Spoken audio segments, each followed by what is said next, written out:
আশ্চর্য বিষয় হলো একজন মানুষকে কিংবা কতিপয় মানুষকে একটি ক্রিমিনাল মামলায় জড়ানোর জন্য ক্রিমিনাল জুরিসপ্রুডেন্সের 400 বছরের ইতিহাসেই চেঞ্জ করে দিতে হচ্ছে।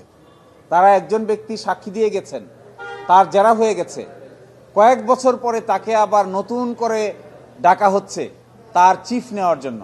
এটি ক্রিমিনাল জুরিসপ্রুডেন্সে এই ভারতীয় সাবকন্টিনেন্টে একটি এক্সাম্পলও কেউ দেখাতে পারবে না, যেখানে সাক্ষী জেরা জবানবন্দি হয়ে যাওয়ার পরে আবার নতুন করে তার জবানবন্দি দেওয়ার জন্য ডাকা হয়।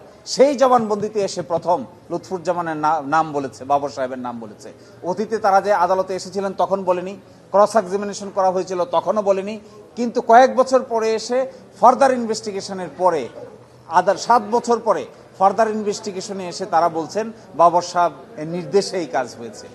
এগুলো ক্রিমিনাল জুরিসপ্রুডেন্সের ফৌজদারি বিচার ব্যবস্থার যে জুরিসপ্রুডেন্স আছে, যে বেসিক আছে, এই বেসিকের পরিপন্থী, এটা আমরা বলেছি। এখন রাজনৈতিক উদ্দেশ্যে যদি কোনো মামলা পরিচালনা করা হয়, আজও হয়, অতীতেও হয়, তাহলে তার সুনির্দিষ্ট তথ্য প্রমাণ ছাড়া আমরা রাজনৈতিক ব্যক্তিবর্গকে দোষারোপ করার জন্যই এই সমস্ত মামলার মূল মোটিভ থাকে।